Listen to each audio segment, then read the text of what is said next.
Hey guys, welcome to my next top 10 Disney list, and any new subscribers, I hope you enjoy the video. This is my top 10 Disney villain list, and if you want to see the top 10 Disney character list, I'll put a link in the description, and I'll put something like a little card or something around here somewhere. And obviously some notes, spoiler alert, obviously. This is just my opinion again. I can't really say the villains I like. The reason I've picked these ones is because it's not necessarily that I like them. In some cases it is. Maybe it's in some cases I secretly rooted for them. I'll tell you who they are. But in some cases maybe I found they were really good as a villain, you know, and I don't know what it is. They were impressive. I found I was able to get a very strong emotional response towards them. So without any further ado, let's move on to number 10. Taxes! Taxes! Beautiful, lovely taxes! Sire, you have an absolute skill for encouraging contributions from the poor. To coin a phrase, my dear counsellor, rob the poor to feed the rich. Am I right? Those of you who have watched my top 10 favourite Disney films, you will know that I only saw Robin Hood recently, but I had to pick King John as number 10. He is a villain I like, I will be honest. I didn't root for him before you said, but what I also thought was he's so bad as a villain, like he's such an idiot. I think it's the way, you know, if he gets upset he goes mummy and then sucks his thumb. I know I mentioned that a lot in one of my videos.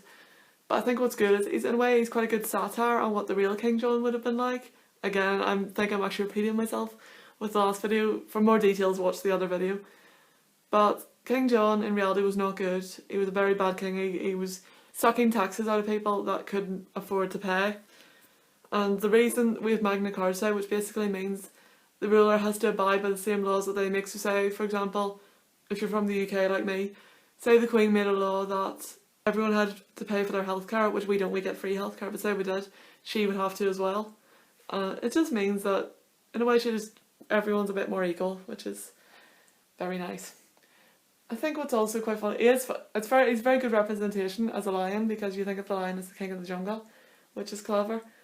But I think he is a very funny character. Like, I think even though he's a villain, I think you've spent too much time laughing at him to think he has any chance at succeeding. And I'm pretty sure, I think it's also quite good because when you think of his brother, the Richard the Lionheart, that seems appropriate as well. Like I said, there's not too much to say about King John, just because I think I talked about him a lot in the last video.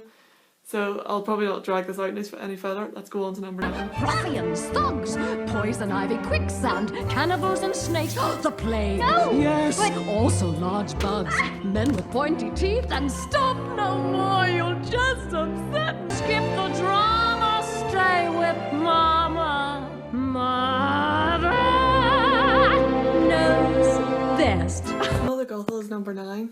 A good villain, because she sort of abuses what most people hold dear. She is a mother figure, but she abuses that power to control Rapunzel and take advantage of her.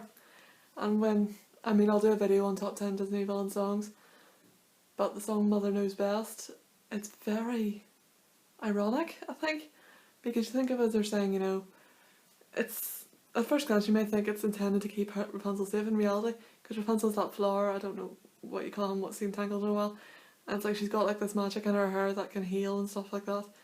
Gothel wants it for herself, so she's essentially saying, stay here so I can keep that. If you go out, you know, that's it, gone. She doesn't actually care about Rapunzel, and I think that's why she's so good as a villain. I'm also doing I'm also doing a video on top 10 Disney villain deaths, and hers is one of them. I don't remember what number it is, but I thought hers was very dramatic. I think but it's because she acts like a motherly figure, but it's almost like turning it on its head. And she's like, I don't know, she's so deceptive, I think. And I know at first I mistook her for a good character. So it shows you how good she is at faking her role, as it were. There's not much to say about Gothel. I haven't seen Tangled in a while, so go on to number 8. Life's not fair, is it? You see, I shall never be king. And you shall never see the light of another day. Ooh, I quiver with fear. Now, Scar, don't look at me that way. Scar is probably one of the best Disney villains. I have to admit he's a personal favourite of mine. well, he's deceptive for one thing. That's a very good trait. But then it's the way he turns. The moment he gets the power he wants, he turns like this sort of submissive guy. He becomes a tyrant, and it's frightening. Like when you see what happens to him and all. But I think for me, I think we can all agree the most dramatic part is when, I don't even know how I'm going to say this, Mufasa dies. Those lines, "Long live the king," it's so, like, I'm picturing it now. I mean, I likened it once when I found a YouTube video. If you listen to "This Is Gospel" by Panic at the Disco, the bit "If you love me, let me go," I'd have it played while Mufasa was done, and I burst out laughing. Like, if anyone wants a link to it, I'll see if I can find a link and put it in the description. But it was so funny.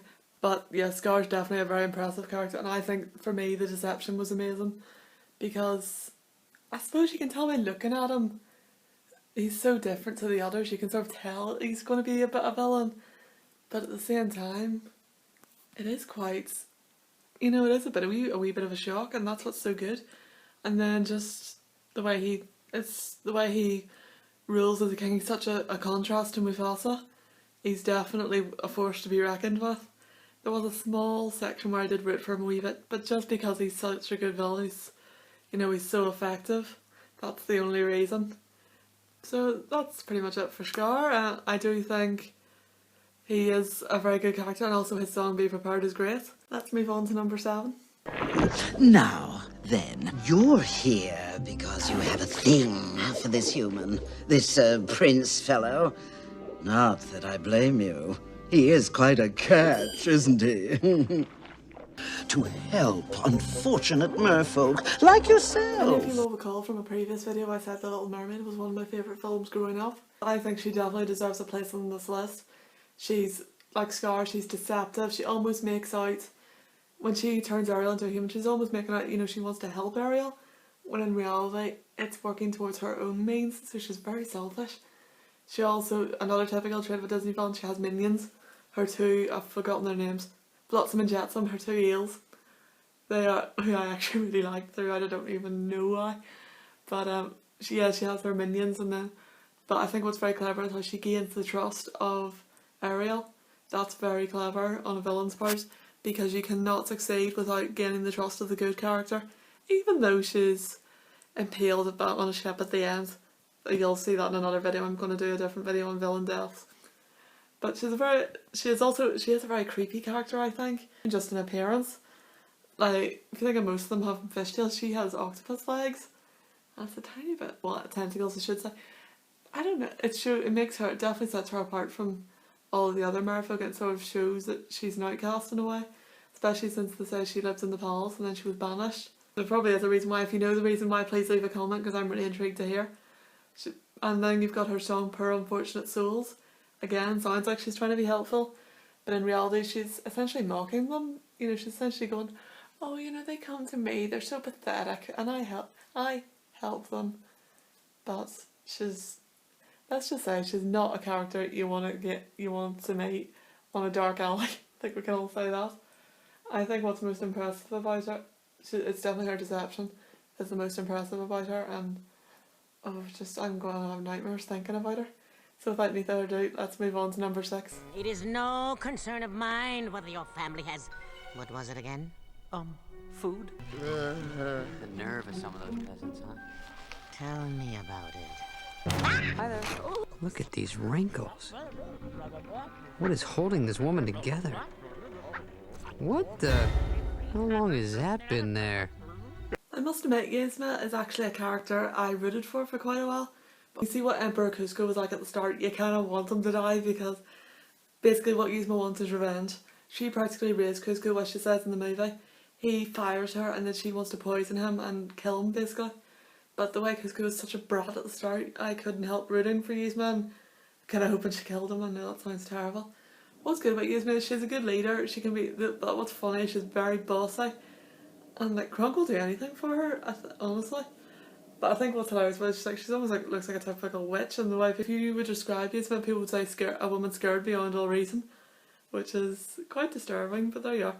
She has she's like a typical witch. She has a vast range of potions, which can turn humans into different animals. in one case she accidentally turns Cusco into a llama, so a bit awkward. And then she actually, at the end of the film, like I said, spoiler alert, turns herself into a cat. You will, there's a reason behind it, and it's not actually on purpose, it's actually accidental, but I'll not go into it any further. She obviously has Kronk, and you will know Kronk was in my favourite Disney characters because I don't really see him as a villain as such. I think, what's funny about her, she's very cunning. She's not that deceptive. I thought, for me, it was the way she was talking to him at the dinner before she poisoned him. You could sort of tell she was putting an act on, so she's not that good at being deceptive, but she's clever. You know, she's very clever. And she definitely adds a wee bit of comedy throughout the whole film. I do think she's, again, not one you'd want to meet in a dark alley at night. Definitely not. But I think Kronk is a good contrast to her, so like, while he's the light, she's the dark, as it were. But like I say, you have to watch the Emperor's New Groove to see why I love her so much. It is on Netflix, so let's move on to number 5. Something changed that day inside Lotso. Something snapped. She replaced us. Come on. No, she only replaced you. She replaced all of us, didn't she? She don't love you no more. Now come on! When I first saw Toy Story 3, I found that scene extremely difficult to watch, but Lotso was a character that genuinely scared me a bit. And it kind of makes you think, I don't know, it almost made me fear teddy bears for quite a short while. True story. But he is a very clever character. Like I said again, he's very deceptive. He was not one I thought was a villain at the start. I saw the trailer and did not know. I couldn't think of the villain was, and I never thought it would be Lotso. I'm sure many of you watched and thought, yeah, it's obvious Lotso was a villain, but for me it wasn't. It was a very drastic change, like Scar, a very drastic change. Starts off as a lovely character, you know, really nice guy, even hugs Buzz at some point, which would freak me out as well. But he turns into like this tyrannical, terrifying character that, you know, and the fact that when Woody stands up to him is incredible, I think, and it really makes me, even though I don't really like Woody that much, it really makes me root for him. I think what's quite ironic is that he's a pink teddy bear that smells of strawberries. I do think I don't know, there's something ironic about that, the fact that he's a villain. And at the end of the day, like every villain, he gets his comeuppance, as it were. But he's a very clever, and then there's that bit towards the end when they're in towards the chute, and it looks like he's going to help them, and I remember thinking, oh good, he's turned. But then he says, where's your kid now, Sheriff, and leaves. It's like, he's definitely a force to be reckoned with. You can see why I put him on this list and at such a high level, because he's an impressive character. You know, I have to admit, if I was choosing a villain, he's the sort of character I'd go for. Like, Disney did really well there. Well, Pixar, but Disney owns Pixar, did really well there. Right, let's see. It's getting tense now. Let's move on to number 4. You know, I know, I got it. I got the concept. What? Okay, fine, I'm cool, I'm fine. And you are wearing his merchandise! Thirsty? Olympus would be that way. Even though he's a villain, it's very difficult not to love Hades. I just think it's his sarcasm, it's his constant temper tantrums, like even on those clips there, he loses it constantly. It's very hard not to watch him without laughing at least once. And I think he sums up fandom very well. For example, I think it's at the very start of the film when Zeus says, how's the underworld? He just goes in a very sarcastic tone. You know, cold, dark, lots of dead people. That's a typical fandom. Honestly, if you're part of a fandom like me, you'll know exactly what I'm talking about. Especially ones like Game of Thrones. Yeah. I just want to apologise for this darkness. I've been filming all day. It's now pretty dark outside, so I had to put a light on. But I think, yeah, what I love about him is he's not the most well-known villain, because obviously Hercules is not the most well-known film. You know, it's probably not the most popular Disney film either. But I do think Hades is well worth a mention, because even though he's very funny, he's very sarcastic, he's quite frightening, because he intends to bring back the Titans. I'm not going to explain it, you need to watch the film. To take over the world and essentially create chaos and get rid of the other gods. It's pretty dramatic, but I think when you look at his personality, I think it's very difficult to think he's ever going to succeed. Even though he does do pretty well occasionally, and then at the end, his death scene, he doesn't really die as such, is hilarious. It works so well. So let's move on to, oh, we're in the top 3. Let's move on to number 3. These gypsy vermin to the palace of justice. A baby? A monster?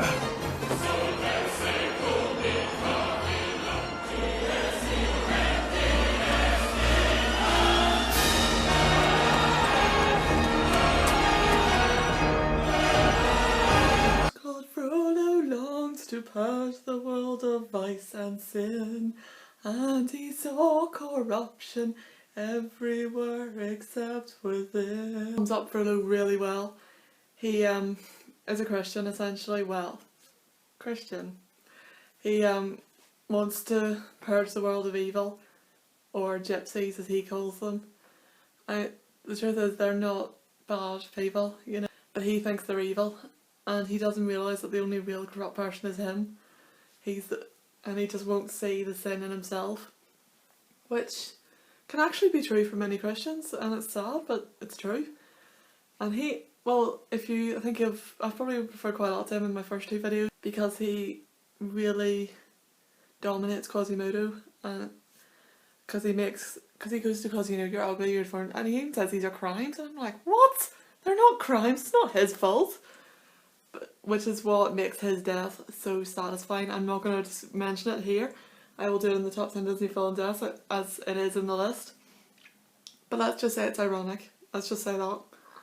It's very good. But I think what's good about Frollo, he's not deceptive in the slightest. You know he's evil from the start. You can just tell.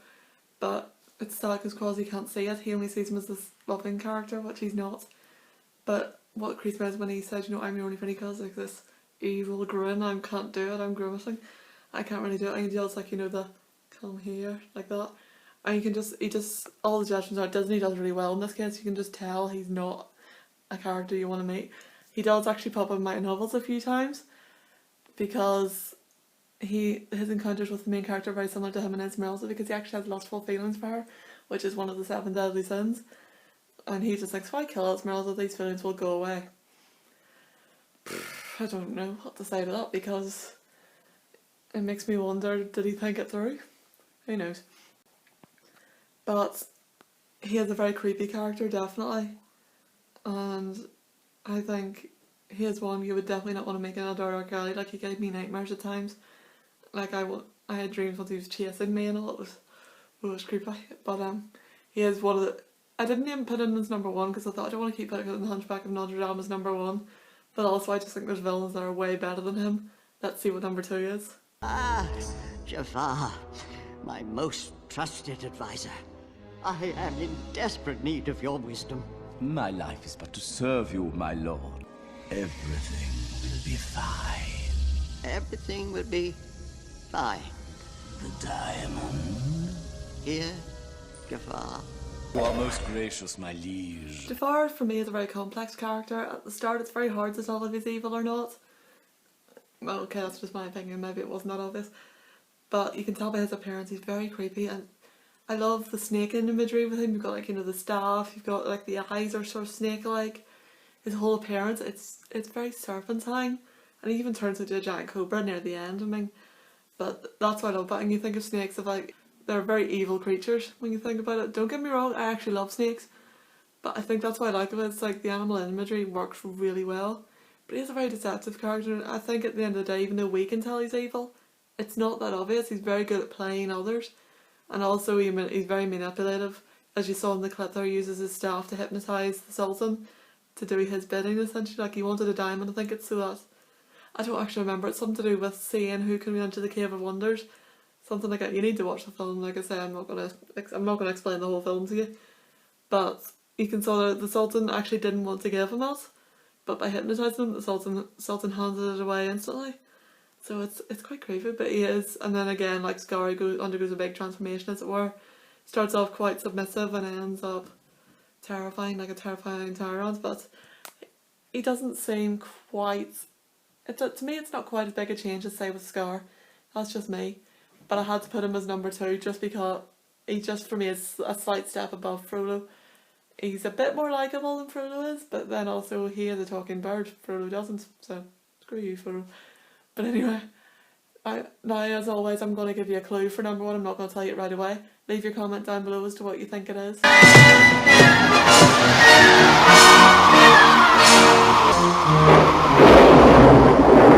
Now, as always, before I show you number one, I'm going to do a few honourable mentions. I think I've noticed there was 5 per video. Just flash them up on the screen down below. Take a few seconds just to do that. I think that should be enough time. At the end of this video, I just want to let you know I'm going to do a few other mentions, but we'll see what those are in a minute. Right, let's reveal number one.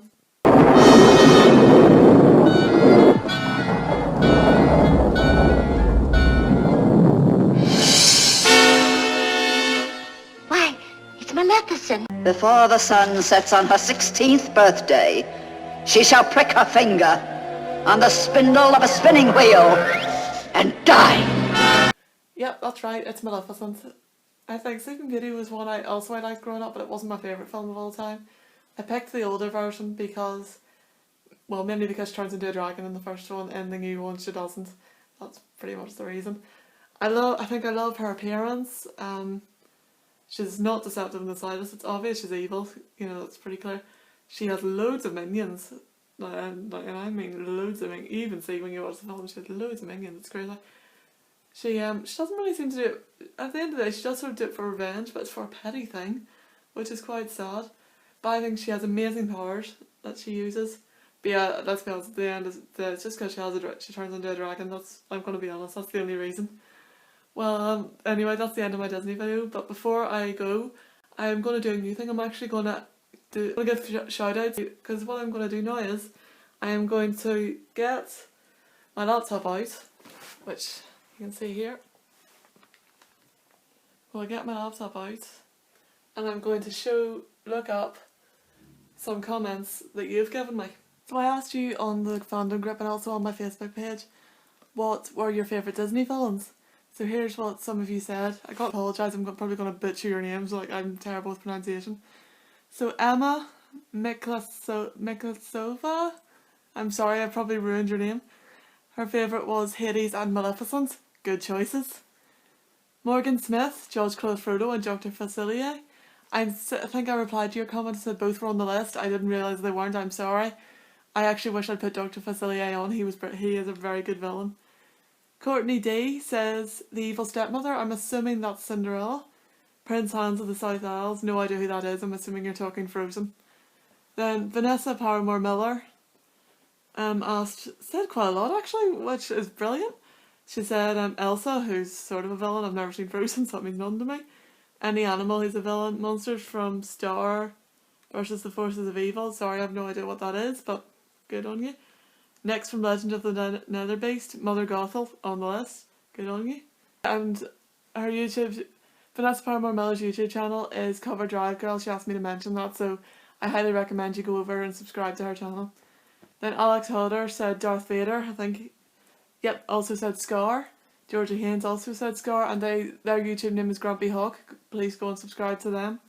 Finally, again, I'm sorry if I butcher your name, Daniel Grimm said Hades. So quite a lot of you chosen ones on the list, which is fantastic. I'm really, really good to see that. I love reading your comments, guys, so keep them coming. I'd just like to say also, just before I go, thank you so much to all my subscribers. I've got 10 so far, something I never thought I'd do. I'm thinking of doing an extra video, like a Q&A, a draw my life, something like that, just to show you how much I appreciate you guys. Most people wouldn't do it for only 10 subscribers, but I think any subscriber is important at the end of the day. So I would like to do an appreciation video. I'll do a vlog to do a wee bit more about it. So please comment on that vlog. When I put the vlog up, don't do it on this one, what you would like me to do, because I really want to show you guys how much I appreciate you. You're all amazing. But anyway, thanks for watching, and I will see you next time. The next video is top 10 Disney songs. See you then.